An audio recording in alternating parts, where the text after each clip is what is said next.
musée international de la parfumerie de Grasse nous a chaleureusement ouvert ses portes aujourd'hui à l'occasion de la 2e édition du festival Citer l'essence. Stéphane Coez nous a fait l'amitié de nous y rejoindre. Stéphane, bonjour. Bonjour Olivier. Alors Stéphane, vous travaillez pour une entreprise qui est plutôt connue dans le pays grassois qui s'appelle Expression Parfumée et qui est notamment connue pour être une des entreprises pionnières dans le domaine de la parfumerie naturelle. Tout à fait. Alors en votre compagnie, nous allons aborder un concept qui est très méconnu de la part du grand public, mais qui pourtant revêt une importance fondamentale chez vous, les parfumeurs créateurs. Il s'agit du concept de notes poudrées. Est-ce que vous pourriez nous en donner une définition simple ? Okay.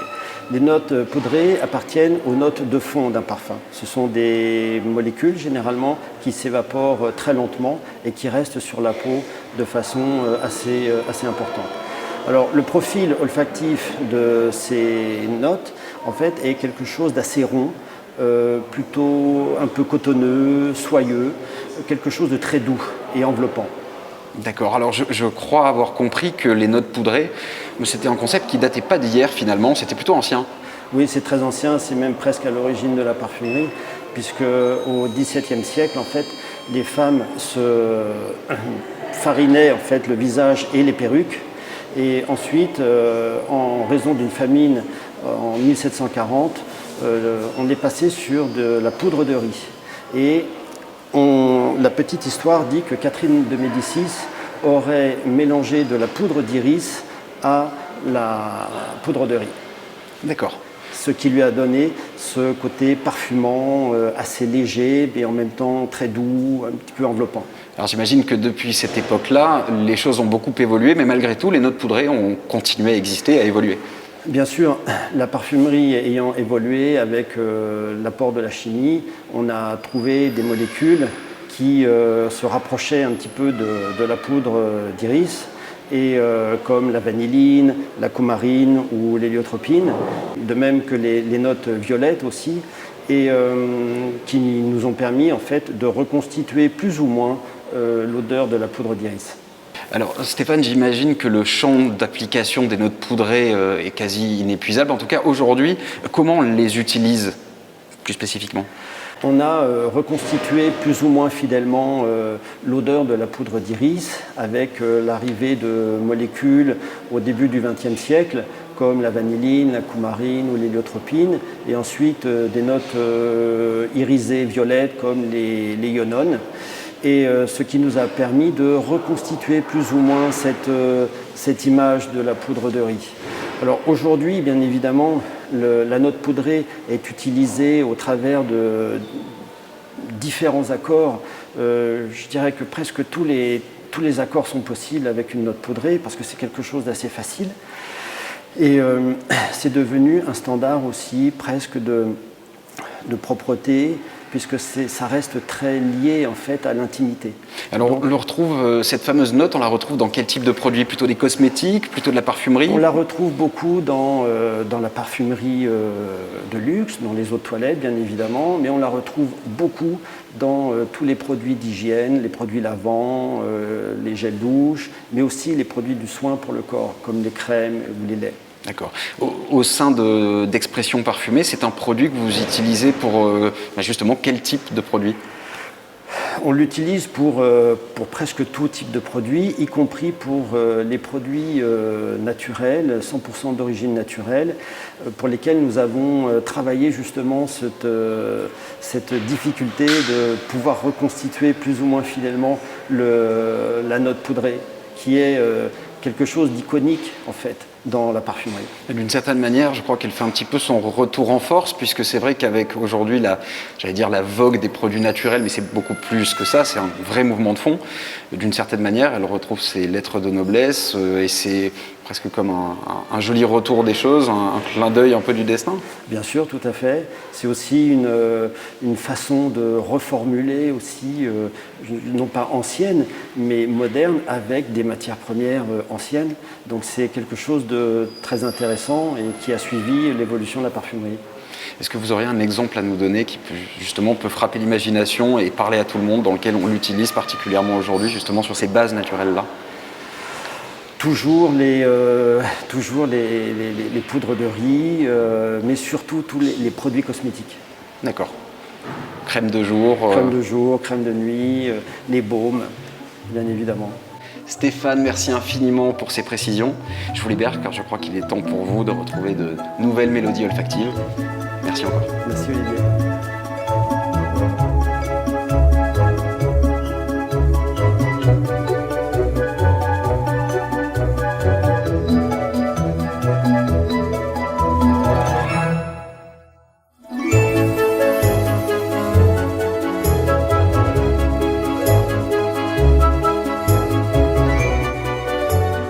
Voilà maintenant dans le magnifique écrin végétal du jardin du Musée international de la parfumerie. Je suis en compagnie de Christophe Meige et de Xavier Fernandez. Messieurs, bonjour à tous les deux. Bonjour.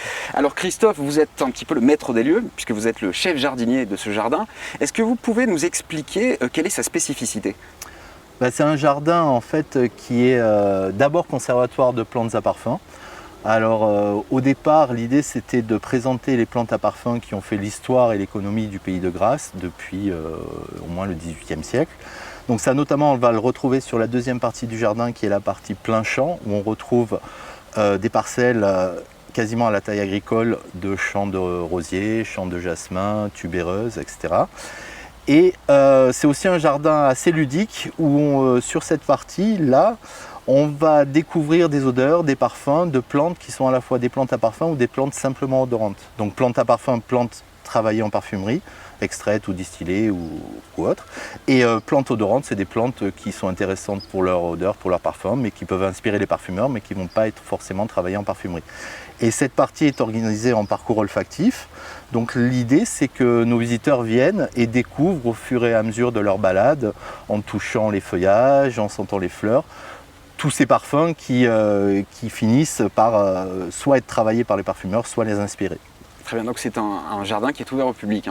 C'est un jardin ouvert au public, jardin public qui est ouvert chaque année entre le mois d'avril, 1er avril, jusqu'à fin novembre, pour profiter de la très belle saison du printemps.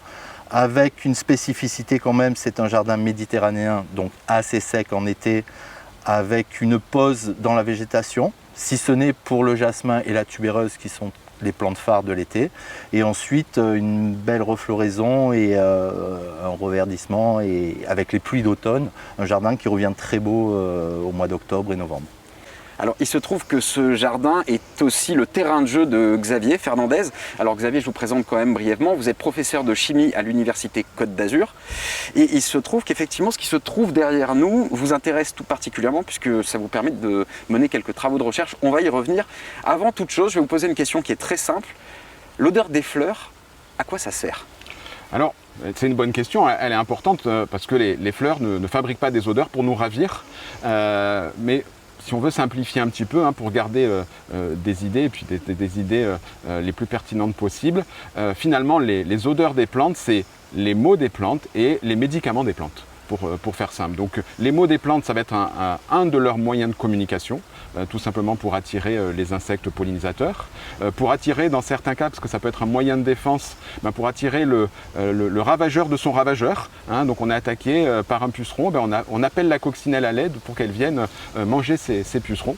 Et puis d'autres composés odorants vont être métabolisés par les plantes pour se protéger, pour cicatriser, pour lutter contre des micro-organismes. Cette odeur verte très caractéristique de l'herbe coupée, du gazon coupé, très utilisée en parfumerie, elle permet tout simplement, quand l'herbe est coupée, d'éviter d'être attaqué par des champignons, des moisissures. Une question qui me vient assez naturellement derrière, est-ce qu'il est possible en parfumerie ou pour d'autres usages d'extraire l'odeur de toutes les plantes ou pas ? Alors ce serait trop beau et par contre cette question elle est très compliquée, donc là encore il faut la simplifier. Donc il y a beaucoup d'odeurs qu'on arrive à extraire et puis les progrès techniques nous permettent d'en extraire encore plus, mais c'est la beauté de la nature, c'est la beauté du règne végétal. Il y a certaines odeurs qui sont extrêmement complexes à extraire, certaines qu'on n'arrive pas encore, et puis d'autres qu'on pourrait arriver à faire, mais pour les utiliser d'un point de vue contrainte économique, il vaut mieux utiliser d'autres méthodes pour produire ces odeurs. C'est la raison pour laquelle la synthèse intervient, j'imagine. Alors, la synthèse, on sait que ces molécules obtenues par synthèse, elles sont souvent décriées. Mais effectivement, dans certains cas, elles sont extrêmement pratiques parce que c'est vrai qu'elles permettent de reproduire de façon des fois extrêmement fidèle. Le consommateur ne se rendrait pas compte. Moi, qui travaille depuis un moment dans ce domaine, je m'en rends très souvent pas compte, pour reproduire ces odeurs qu'on n'arrive pas à capter de la nature. Donc c'est une première utilisation de la synthèse. Et puis une deuxième, parmi les utilisations, c'est de protéger notre règne végétal. Certaines plantes qui ont été surexploitées à travers les âges, si on avait continué à ne tirer cette odeur que des plantes, elles auraient pu disparaître. Le santal du Mysore, par exemple, aurait pu disparaître sans les molécules à odeur santalée. Bien sûr. Alors j'ai une petite question, on parle souvent de fleurs muettes. Qu'est-ce qu'on appelle les fleurs muettes? Eh bien, ces fleurs muettes, c'est celles-là, c'est ces fleurs qui ont un parfum divin, envoûtant, extrêmement caractéristique, mais que les procédés d'extraction actuels ne permettent pas de restituer. Donc certaines conduisent à un extrait, mais d'une qualité olfactive qui est très décevante, d'autres vraiment encore plus décevantes. Et donc ces fleurs muettes, alors on ne sait pas aujourd'hui si un jour on va réussir à les faire parler. Certaines oui, puisqu'il y a des progrès techniques qui nous amènent à redonner la parole à certaines plantes, et puis d'autres sont encore extrêmement complexes et aujourd'hui on n'est pas capable de les faire parler. Merci beaucoup. Alors c'est pas vraiment un hasard si on se trouve devant ce petit espace-là, puisque c'est un espace qui est dévolu aux plantes oubliées, et je crois justement que c'est un champ de recherche qui a un intérêt tout particulier à vos yeux. Alors effectivement, et c'est la beauté, on fait des métiers passion avec Christophe, et c'est vrai qu'on prend beaucoup de plaisir à échanger sur ces sujets. Ces plantes oubliées de la parfumerie. Alors moi, ça fait des années et des années, grâce à des rencontres, que je m'intéresse à l'histoire de la parfumerie et des matières premières. Et c'est vrai que si on regarde cette histoire et qu'on regarde les vieux ouvrages depuis l'Antiquité, depuis Pline et Dioscoride, on voit que certaines plantes qu'on retrouve dans ces ouvrages ne sont plus utilisées aujourd'hui. Donc question du scientifique, pourquoi ? Quelle est la raison de cet oubli ? Et donc ça nous a amené à vouloir un peu percer ces mystères, essayer de comprendre pourquoi elles ont été oubliées et de voir un petit peu ce qu'elles sentaient, parce que certaines d'entre elles, on ne savait pas ce qu'elles sentaient. Alors sur les raisons, pour donner un peu quelques clés, mais c'est vrai que déjà nos goûts ont changé. Donc les goûts en termes de parfum ont évolué à travers les âges. Certaines ressources se sont taries au cours du temps. Et puis les deux voies les plus importantes d'explication, d'une part, c'est la synthèse, on l'a évoqué, dans certains cas quand les rendements étaient trop faibles ou que l'odeur qui était restituée par l'extrait n'était pas satisfaisant, la synthèse a substitué la plante au cours du temps. Toutes les notes fruitées par exemple aujourd'hui sont aisément reproduites par la synthèse organique. Et puis encore plus récent, la réglementation. Aujourd'hui on a un certain nombre de contraintes sur l'utilisation de certaines molécules qu'on va retrouver dans ces extraits qui peut les limiter beaucoup. Je prends l'exemple du calamu qui a été très utilisée, c'est une plante aquatique qui a été très utilisée lors de l'Antiquité et jusqu'à récemment. Elle est durement réglementée aujourd'hui par la présence d'un composé et elle a quasiment disparu de l'orgue du parfumeur. Très bien. Écoutez, messieurs, merci infiniment de votre collaboration. Comme on dit. Merci beaucoup. Je vais vous rendre à vos fleurs, qu'elles soient oubliées ou pas d'ailleurs. Merci encore. Merci.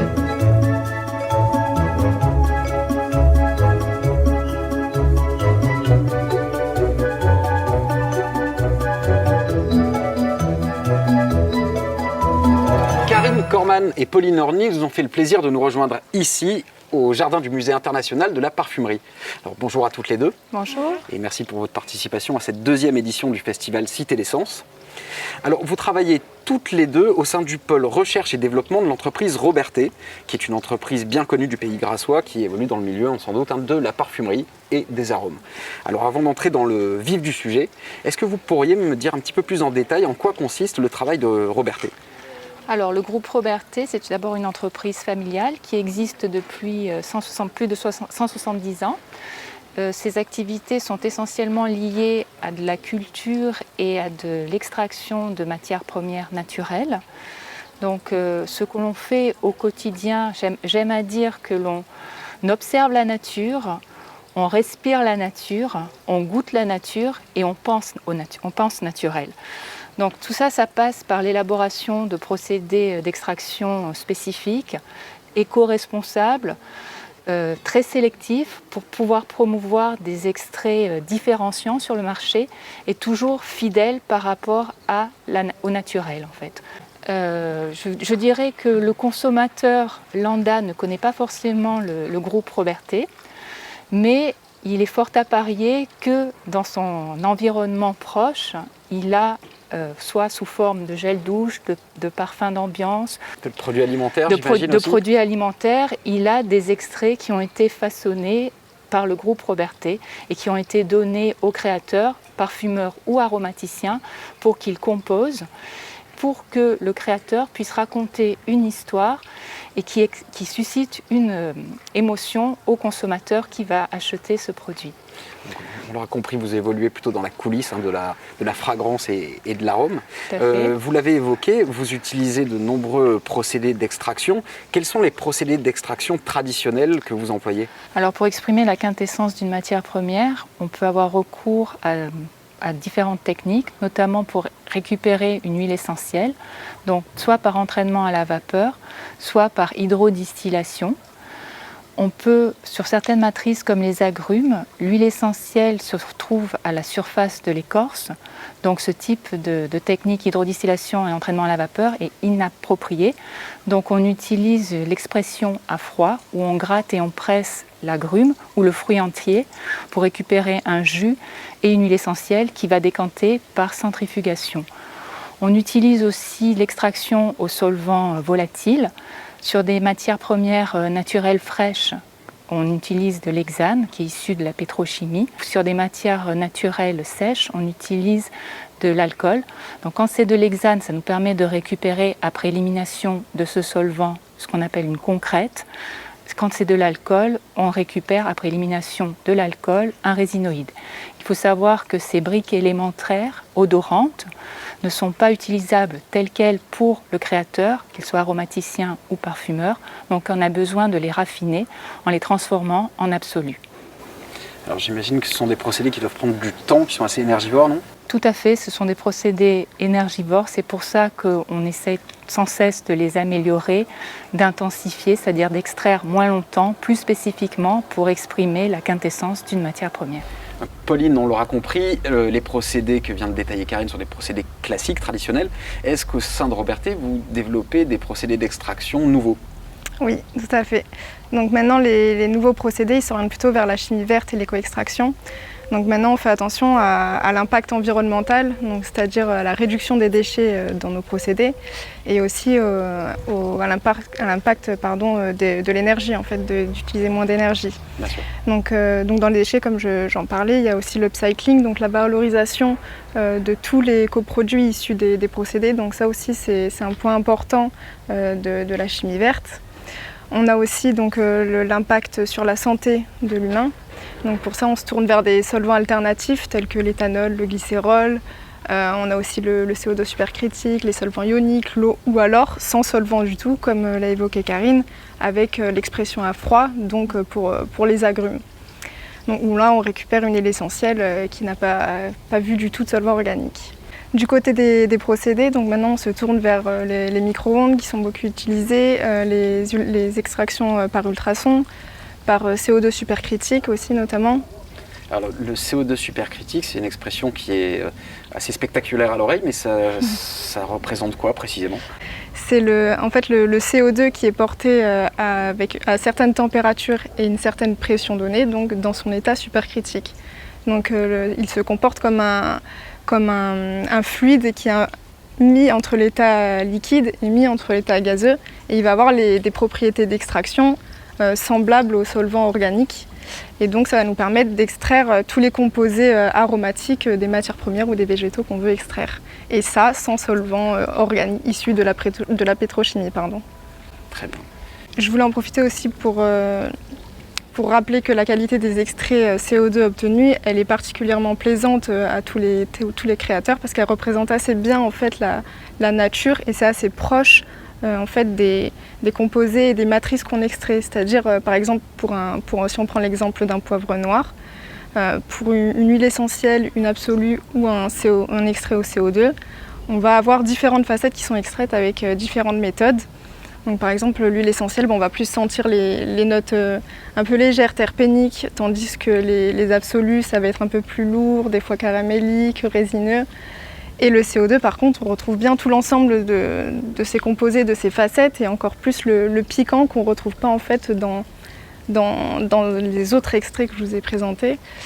Et ça, c'est justement une force avec le CO2 supercritique, c'est qu'on arrive à avoir des qualités d'extrait qui sont vraiment représentatives de ce qu'on a dans la nature. Donc, clairement, on l'aura compris avec vos interventions respectives, la recherche avance en matière de parfumerie et d'arômes. Exactement. Merci infiniment d'avoir participé à cet entretien. Je crois qu'il est temps pour moi de vous libérer, puisqu'encore une fois, la recherche n'attend pas, donc il va falloir repartir. Merci beaucoup. Merci beaucoup.